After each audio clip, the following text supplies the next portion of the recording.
folks, Kappa they are headed to Capitol Hill today to lobby members of Congress on issues of education as well as criminal justice reform. I talked with their national president about this effort. Here is Grand Polemarch, Thomas L. Battles Jr. We have been coming to the Hill now for several years.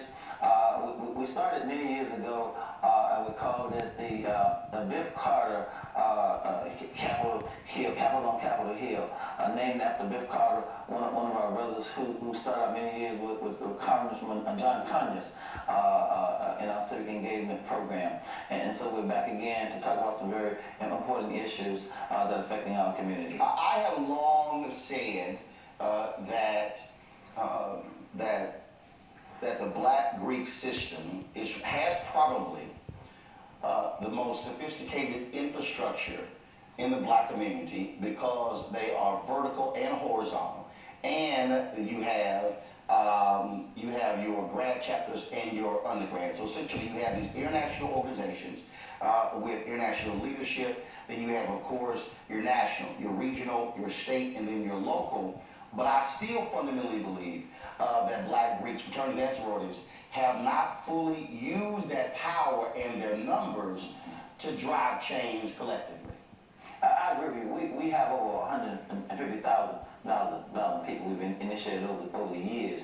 And the Divine Nine, in fact, we're very close to each other, and we interact quite a bit. The Deltas, for example, just had Delta Days here, and they brought thousands to the Hill. And so Kappa's here this week. In fact, we just had a petition drive calling for the Senate to hold hearings on the president's nomination for the Supreme Court. And so we're going to be talking about that issue, not only that, as well as this issue of criminal justice and education. So we agree with you there. So what do you want Congress to do when it comes to the issue of criminal justice reform?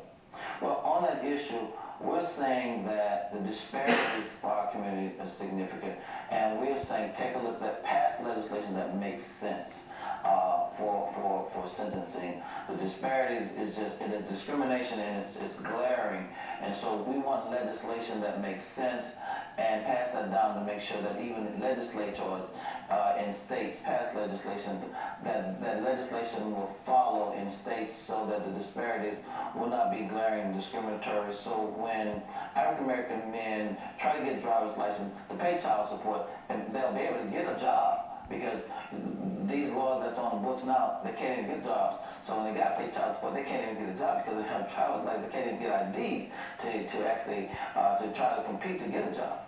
We also saw that HUD recently changed their rules when it came to if you have a conviction, being able to apply for public housing, and that was one of those particular issues there as well. Absolutely, and so we're just saying pass laws that make sense even on these drug sentencing.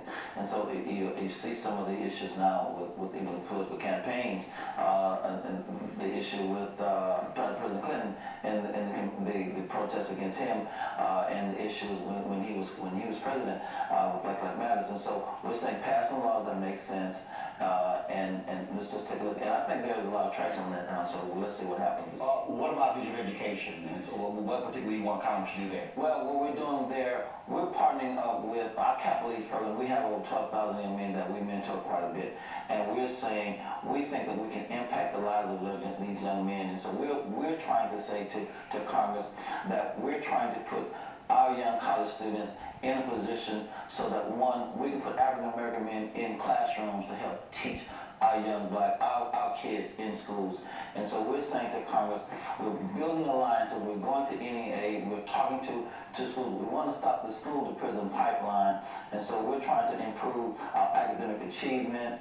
We want to improve our graduation rates, and so we're trying to build alliances so that we can make sure that our kids have a chance to graduate by keeping them in schools. If there's one thing that I would suggest, and that I've said this to my fraternity, to the Alphas, and to others, and I've said to sororities as well, is that having an annual event is critically important. But when you have, if we look at this from a perspective of D.C., Virginia, Maryland, you can also extend it to Philadelphia if you want. I also believe there has to be the continuous coming back, maybe once a quarter, in terms of a particular issue or driving folks, because I believe members of Congress need to see a steady drumbeat. So imagine, if you will, if the Divine Nine said, okay, fine, beyond those individual days, then let's say every quarter, if all of a sudden, if you had Kappas Alphas 1 week, Kappas, Omegas, Sigmas, Iotas, Deltas, AKAs, Zeta, Sigma, Gamma, Rhos, and all of a sudden you're talking and saying, even if it means 200 to 300, now all of a sudden you will see this consistent wave, if you will, of folks putting the pressure on, because look, when Congress sees folks for one time, it's like, okay, fine, we'll deal with it. But if I got to deal with folks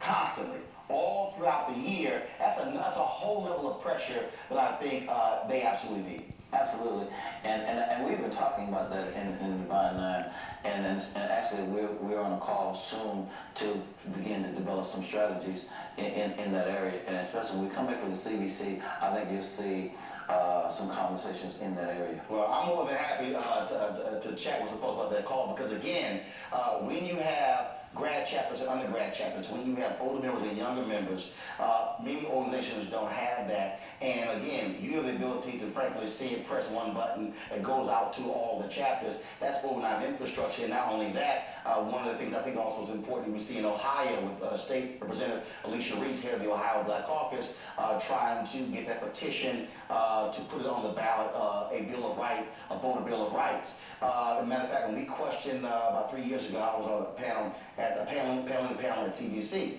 When I asked all the presidents, they went back and realized there are 120 Black Greek chapters in Ohio alone. If those chapters said we will commit to getting 2,000 to 3,000 signatures each on the petitions, they can actually hit their number.